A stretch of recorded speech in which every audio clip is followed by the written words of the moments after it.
बिहार के चर्चित सिमरन कांड का मुख्य आरोपी समीम को भारत नेपाल सीमा से मोतिहारी पुलिस ने किया गिरफ्तार। करीब 9 वर्षों से फरार चल रहा था समीम। मोतिहारी में शांतिपूर्ण तरीके से संपन्न हुआ द्वितीय चरण का पैक्स चुनाव।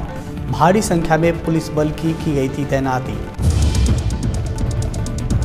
सुपौल में किसान ने संदीप यूनिवर्सिटी के छात्रों को दी खेती करने की जानकारी। अलग अलग जिलों के 87 छात्र छात्राएं हुए शामिल। बेतिया के मझौलिया में शांतिपूर्ण माहौल में संपन्न हुआ पैक्स मतदान। जिलाधिकारी और जिला प्रशासन सभी बूथों का किया निरीक्षण।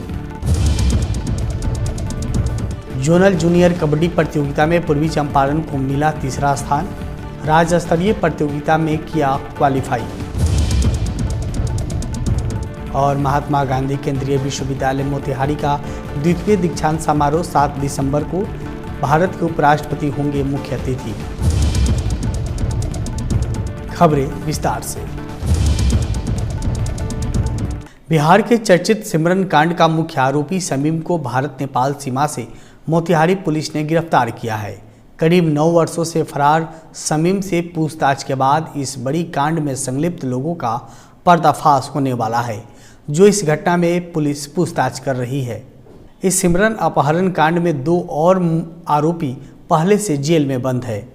आरोपी समीम ने संपत्ति की लालच में सिमरन के मां, भाई और पिता की हत्या करवा चुका था और सिमरन से निकाह के बाद उसे बेहोश रखने के लिए नशीली दवाइयों का इंजेक्शन दिया करता था और नशे की हालत में देह व्यापार का धंधा करता था। चर्चित सिमरन कांड में 2 लोगों को अब तक न्यायालय ने उम्र कैद की सजा सुना चुकी है। बता दें कि चोरी के वाहनों की सूचना पर 24 फरवरी 2015 को पुलिस ने ढाका के आजाद चौक स्थित समीम के ठिकानों पर छापेमारी की थी। छापेमारी के दौरान ही सिमरन अपहरण कांड का खुलासा हुआ था, जिसके बाद पुलिस ने एक के बाद एक मामले का खुलासा किया और समीम के घर से सिमरन को मुक्त कर दिया। 9 वर्ष से फरार चल रहे कुख्यात अपराधी समीम अख्तर को ढाका थाना के द्वारा गिरफ्तार किया गया है। और ये जो अपराधी है, इस पे करीब दर्जनों केस हैं और ये करीब 3 केसेज में फरार चल रहा था 9 वर्षों से। और इन तीनों केसेज में पुलिस के द्वारा कुर्की जब्ती की कार्रवाई भी की गई थी। और इस पर जो केसेज हैं उसमें अपहरण के केसेज हैं, बलात्कार के केसेज हैं और कई अपहरण और धोखाधड़ी के भी केसेज इस पर दर्ज है। इसको गिरफ्तार कर समीम अख्तर को अन्य न्यायालय में अग्रसारित किया जा रहा है। पूर्वी चंपारण जूनियर कबड्डी टीम ने मधुबनी में आयोजित जोनल जूनियर कबड्डी प्रतियोगिता में तीसरा स्थान प्राप्त किया है। जोनल प्रतियोगिता में पूर्वी चंपारण, पश्चिमी चंपारण, शिवहर, सीतामढ़ी, दरभंगा, मधुबनी की टीमें भाग ली थी, जिसमें पूर्वी चंपारण ने तीसरा स्थान प्राप्त किया है। बता दें कि बिहार राज्य कबड्डी संघ द्वारा आयोजित की जाने वाली 50वीं गोल्डन जुबली जूनियर कबड्डी प्रतियोगिता जमालपुर में 2 से 4 दिसंबर तक आयोजित किया जाएगा।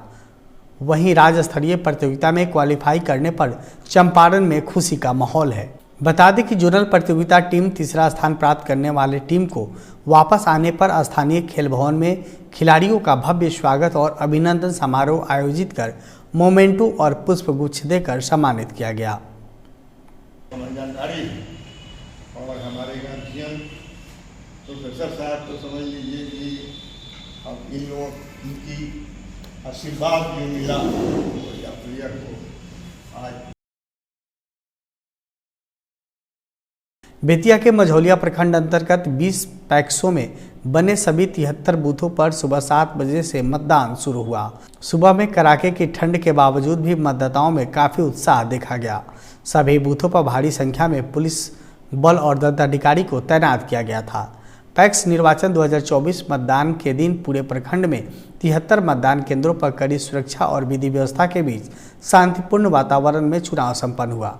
जिला पदाधिकारी दिनेश कुमार राय, पुलिस अधीक्षक डॉक्टर सर सुमन के साथ अनुमंडल पदाधिकारी ने लाल सरैया, शेख मझरिया, जयकटिया, मझौलिया मतदान केंद्र पर निरीक्षण किया।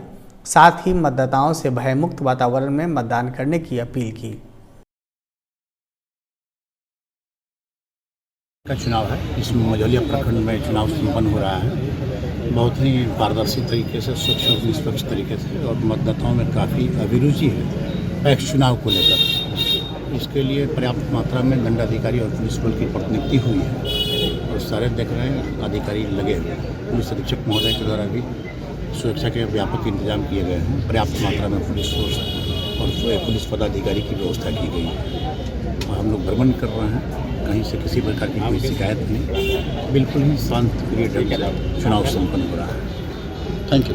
चुनाव को लेकर देखिए, मेरे और जिला पदाधिकारी महोदय द्वारा निरंतर अनुश्रवण किया जा रहा है। तो कल भी हम लोग भ्रमणशील थे, आज भी भ्रमणशील।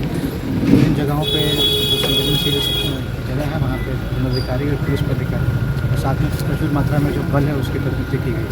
साथ ही साथ आप देखेंगे कि हम लोगों को नई बाइकें भी मिली, उसमें भी हम लोगों ने जो क्यूआरटी है उसको प्रत्येक जगह पर भ्रमणशील कर दिया। और ख़ास करके जो सेकेंड हाफ का जो समय आपको शुरू हो गया है, लगभग 2 बजे से लेकर 4 बजे के बीच में जो मतपेटिका को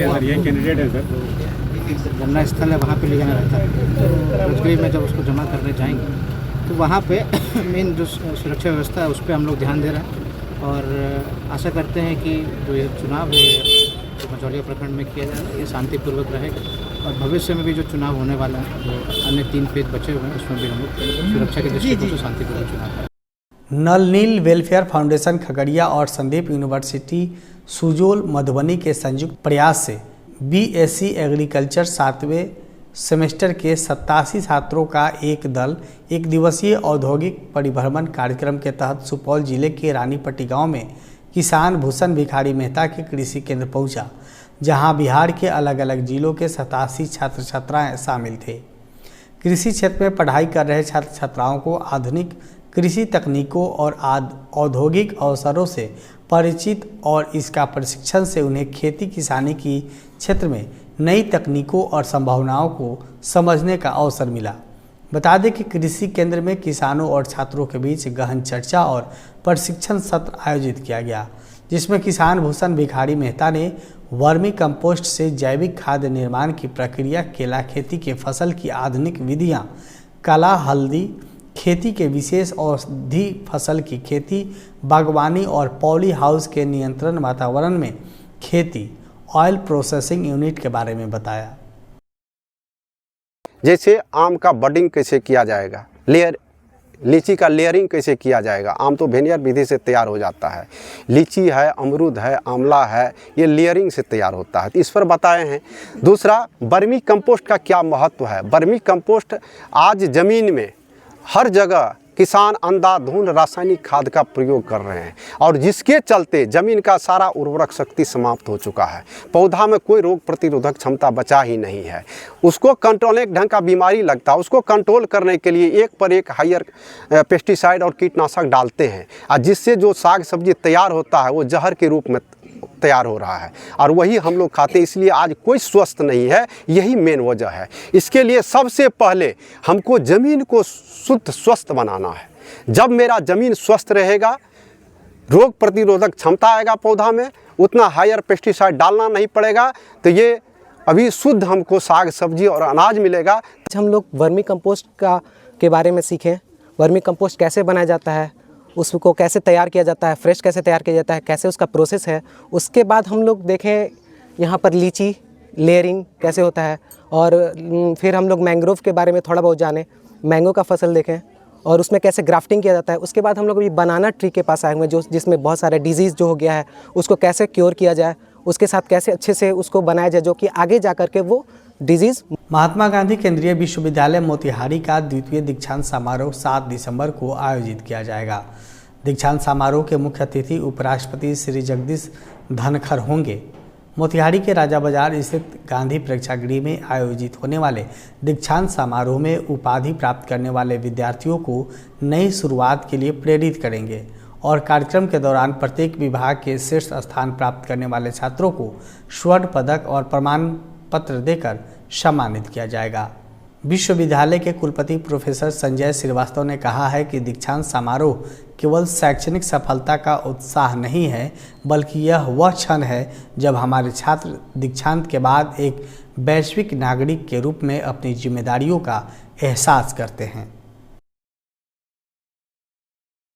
पूर्वी चंपारण जिले में पैक्स चुनाव के 2वें चरण में घोड़ासान, चिरैया, ढाका, चकिया, मेसी और पिपरा कोठी प्रखंड में पैक्स चुनाव संपन्न हुआ। जिले के कुल 243 मतदान केंद्र बनाया गया था, जिसमें घोड़ासान में 45, चिरैया में 64, ढाका में 52, चकिया में 42, मेहसी में 18 और पिपरा कोठी में 25 मतदान केंद्र बनाया गया था। शांतिपूर्ण तरीके से मतदान संपन्न कराने के लिए पेट्रोलिंग मजिस्ट्रेट, सेक्टर मजिस्ट्रेट के साथ जोनल मजिस्ट्रेट की प्रतिनियुक्ति की गई थी। साथ ही सभी मतदान केंद्रों पर भारी संख्या में पुलिस बल की तैनाती की गई थी। वहीं चुनाव के दौरान जिलाधिकारी सौरभ जोरवाल और पुलिस अधीक्षक स्वर्ण प्रभात ने संवेदनशील मतदान केंद्रों का भ्रमण किया और मतदान का जायजा लिया। बता दें कि जिले में कुल 57.28% चुनाव संपन्न हुआ है।